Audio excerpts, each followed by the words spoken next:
إن الحمد لله نحمده ونستعينه ونستغفره ونعوذ بالله من شرور أنفسنا ومن سيئات أعمالنا من يهده الله فلا مضل له ومن يضلل فلا هادي له أشهد أن لا إله إلا الله وأشهد أن محمدا عبده ورسوله لا نبي بعده.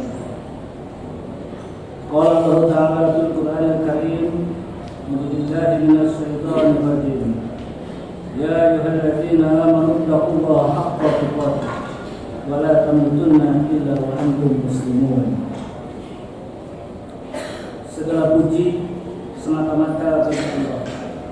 Untuk itu marilah kita selalu mengagungkan namanya dengan penuh keikhlasan dan tawadhu. Kita telah memperoleh nikmat besar dengan mengikuti sholat Jumat pada siang hari ini. Nikmat yang besar itu perlu kita ingat-ingat dan disebut-sebut selalu sebagai bagian dari perwujudan perintah Allah kepada kita. Wa amma bi ni'mati rabbika fahaddits. Dan artinya, adapun terhadap nikmat Tuhanmu, hendaklah kamu menyebut-nyebutnya. Tetapi janganlah pula kita menghitung-hitung nikmat Allah yang telah kita terima, karena kita tidak akan mampu menghitungnya. Wa in ta'uddu nikmatallahi la tuhsuha. Dengan menyebut nikmatnya, diharapkan kita akan mengingat sang pemberi nikmat, yaitu Allah Subhanahu wa taala. Kemudian dengan mengingat pemberi nikmat akan mendorong kita untuk mensyukurinya. Di mana hakikat dari syukur adalah kesadaran hati kita kepada yang memberi nikmat.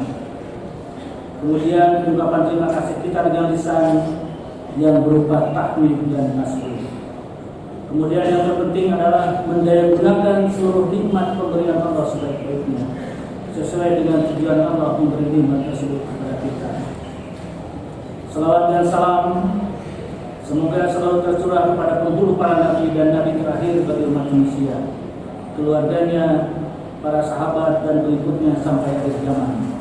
Mudah-mudahan kita sekalian selalu dilindungi, dirahmati dan diberi ampunan oleh Allah, terutama rahmat iman dan kesehatan. Ma'asyiral muslimin, sidang Jumat rahimahullah. Cita-cita manusia pada umumnya dalam hidup bermasyarakat adalah kehidupan bersama yang penuh dengan kedamaian, ketentraman dan kebahagiaan. Untuk mencapai semua ini, maka dalam kehidupan dibutuhkan pedoman dalam pergaulan dan berperilaku serta keteladanan. Pedoman artinya ajaran yang memberikan pengertian, tuntunan dan tujuan arah dari perjalanan hidup manusia di muka bumi ini.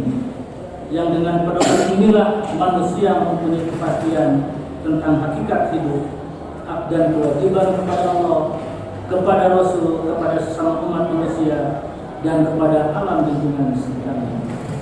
Sedangkan keteladanan dimaksudkan adalah kepemimpinan yang membimbing, mengayomi, mengarahkan dan memberikan contoh nyata dalam melaksanakan ajaran hidup yang benar. Tanpa memiliki dua hal tersebut, mustahil umat manusia akan sampai kepada kehidupan yang damai, adil, makmur dan sejahtera di dunia, apalagi meraih kebahagiaan surga di akhirat. Mengingat begitu mendesaknya hajat hidup manusia kepada dua hak tadi, maka Allah tidak mungkin membiarkan umat manusia kebingungan dalam mencari pedoman dan teladan hidup mereka.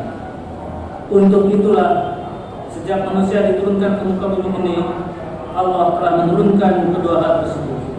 Allah menurunkan pedoman hidup sebagai jalan keselamatan dunia dan akhirat, yaitu agamanya, sekaligus mengutus para nabi dan rasul sebagai pemimpin dan suri teladan.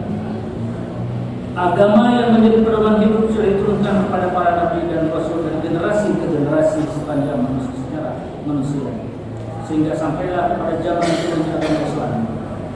Agama Islam sebagai pedoman hidup yang lengkap dan sempurna tertuang dalam kitab suci Al-Quran yang memberi jaminan membimbing manusia ke jalan yang lurus untuk menggapai kabar gembira, yaitu meraih kehidupan surga dan terbebaskan dari penistaan neraka, sebagaimana firman Allah: Inna hadzal Qur'ana yahdi lillati hiya aqwam wa yubashshirul mu'minina alladziina ya'maluna as-salihati anna lahum ajran kabira Sesungguhnya Al-Quran ini membimbing manusia ke jalan yang lurus dan memberi kabar gembira kepada orang-orang beriman serta beramal soleh bahwasanya bagi mereka pahala yang besar. Sidang Jumat yang berbahagia. Dari sekian banyak nabi dan rasul yang diutus kepada umat manusia, Allah telah memilih Nabi Ibrahim untuk menjadikan teladan yang utama. Bahkan sebagian besar nabi dan rasul yang datang setelah Nabi Ibrahim adalah anak cucu dan keturunan beliau, terutama Musa, Isa, dan Nabi Muhammad yang merupakan nabi-nabi dengan pengikut terbesar di dunia. Allah telah memilih Nabi Ibrahim sebagai pemimpin sejati, pemimpin universal, yaitu pemimpin sepanjang zaman dan bagi seluruh umat manusia. Sebagaimana Allah tegaskan bahwa telah mengangkat Nabi Ibrahim sebagai imam bagi manusia. Dan ingatlah ketika Ibrahim diuji Tuhannya dengan berbagai kalimat perintah dan larangan, lalu Ibrahim menunaikannya. Allah berfirman, sesungguhnya aku akan menjadikanmu imam bagi seluruh manusia. Inni ja'iluka linnasi imam. Istilah imam dalam Al-Quran mempunyai arti yang sangat luas, mencakup arti pemimpin, teladan, kitab catatan amal, lauh mahfuz, kitab suci yang menjadikan pedoman dan sebagainya. Adapun yang dimaksud dalam ayat ini adalah imam dalam pengertian kepemimpinan spiritual, kepemimpinan rohaniah yang diwujudkan dengan keteladanan hidup yang agung, yang mencakup seluruh aspek kehidupan manusia. Keteladanan beliau di keluarga dan di tengah-tengah umatnya. Karena demikian agungnya akhlak dan kepribadian Nabi Ibrahim, Allah menyebutnya sebagai umat walaupun beliau disebutkan sendirian. Sesungguhnya Ibrahim itu adalah umat yang amat taat kepada Allah, yang lurus dalam bertauhid dan sekali-kali bukan orang yang menyekutukan Allah, yang senantiasa mensyukuri nikmat Allah. An-Nahl ayat 130. Sidang Jumat yang berbahagia. Dengan memperhatikan ayat-ayat Al-Quran, kita akan mengetahui bahwa kepemimpinan manusia di dunia ini diperoleh dengan dua cara. Yang pertama adalah kepemimpinan yang diperoleh seseorang karena jabatan yang dimilikinya di tengah masyarakat, baik karena keturunan seperti para raja dan sultan, maupun dengan cara dipilih oleh rakyat seperti zaman sekarang ini. Kedua adalah kepemimpinan yang diraih oleh seseorang karena keteladanannya di tengah-tengah umat manusia, meskipun secara formal dia sama sekali tidak mempunyai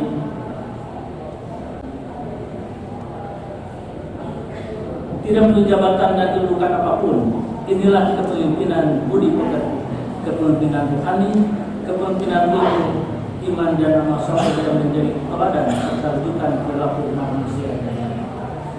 Kalau kepemimpinan jenis pertama dapat diwariskan turun-temurun, bahkan dapat diperebutkan dan diperjualbelikan dengan cara-cara yang hina, yaitu menghalalkan segala cara, baik dengan pembunuhan karakter maupun memfitnah kompetitor lainnya dengan berbagai cara dan modus seperti menyebarkan hoax.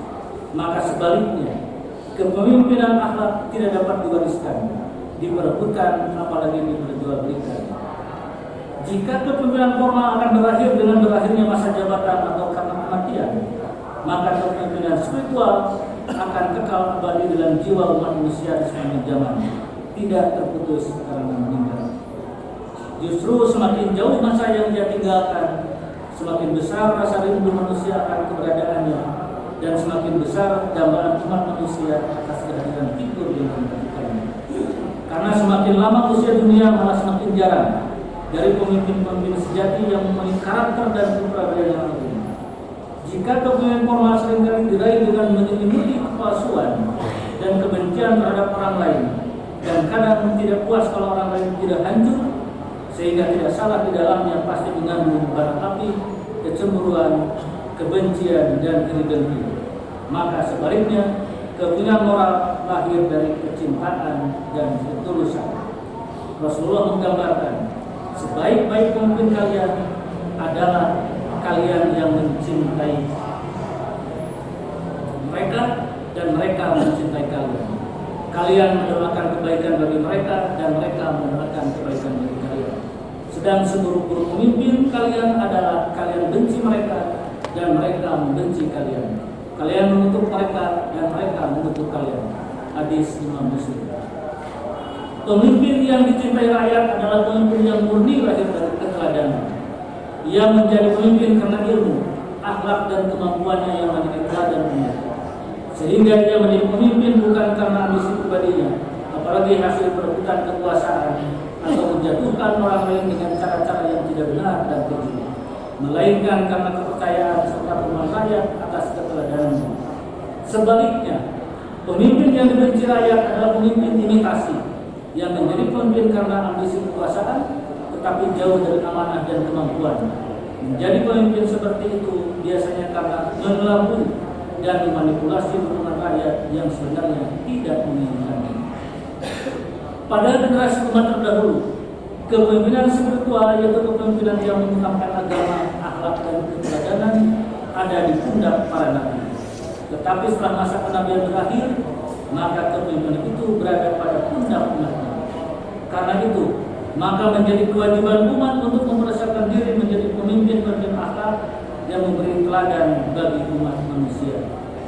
Masing-masing dari kita, baik sendiri-sendiri maupun kolektif, wajib berusaha semampu kita untuk menjadi pemimpin dengan keteladanan, minimal bagi diri sendiri dan keluarga. Karena suka atau tidak suka, kita semua adalah pemimpin, sebagaimana yang disabdakan Rasulullah. Setiap kalian adalah pemimpin, dan setiap pemimpin akan dimintai pertanggungjawabannya. Hanya saja dikembalikan kepada kita, kepemimpinan apa yang akan kita lakukan.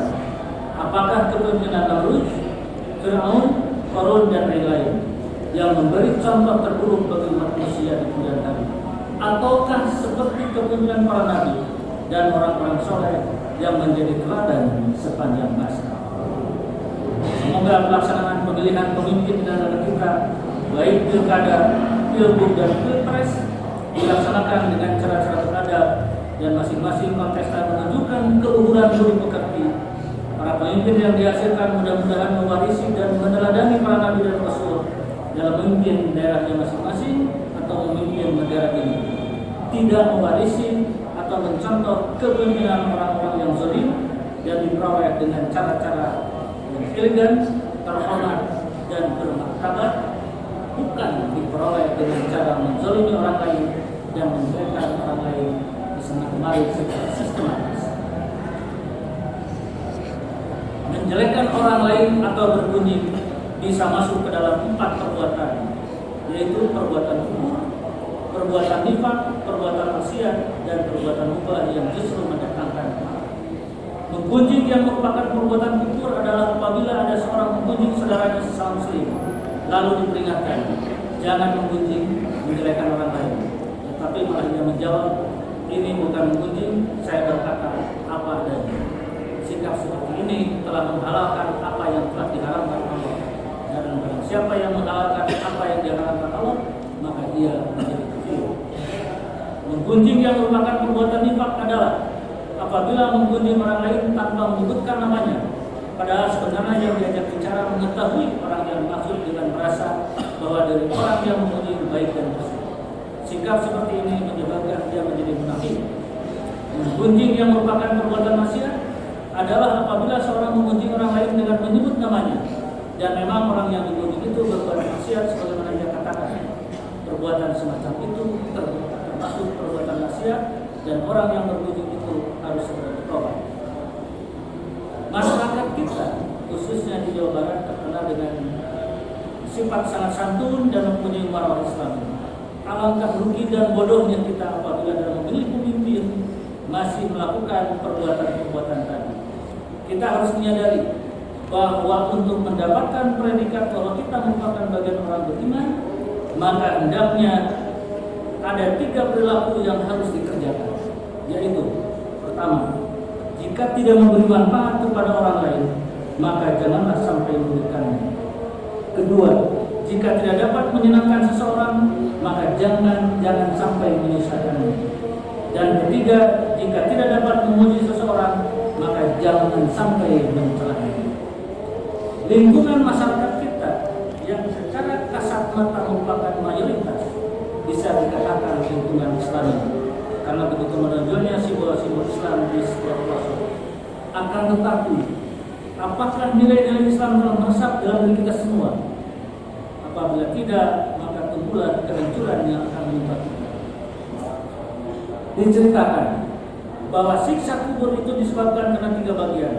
Sebagian karena bergunjing menjelekan orang lain, sebagian karena kencing dan ketika bersuci tidak bersih, dan sebagian lagi karena mengadu domba. Oleh karena itu Allah telah mengingatkan kita dengan bijaksana dalam surat Al-Hujurat ayat 6. Ya ayyuhalladzina amanu in ja'akum fasiqun binaba'in fatabayyanu an tusibu qauman bijahalatin fatusbihu 'ala ma fa'altum nadimin. Hai orang-orang yang beriman, jika datang kepadamu orang fasik membawa suatu berita, maka periksalah dengan teliti agar kamu tidak menimpakan suatu musibah pada suatu kaum tanpa mengetahui keadaannya yang menyebabkan kamu menyesal atas perbuatan. Kata tabayyun sejatinya sebuah ajaran yang sangat bagus dalam Islam, akan tetapi maknanya sekarang bergeser. Kata tabayyun hanya merupakan kata simbol saja layaknya kalimat assalamualaikum, tanpa menghayati makna kata di balik itu. Kata tabayyun hanya mudah diucapkan, akan tetapi sangat sulit diimplementasikan dalam kehidupan sehari-hari. Kita kadang-kadang menelan dengan mentah-mentah kejelekan orang lain yang datang kepada kita tanpa sedikit pun merenungkannya, dan yang lebih celaka lagi, kejelekan orang lain yang belum tentu benar itu disebarkan kepada orang lain secara sistematis. Barakallahu fiikum.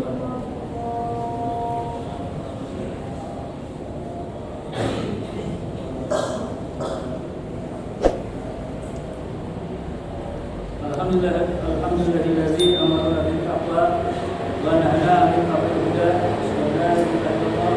wa sallallahu alaihi wa rasul amma ba'd.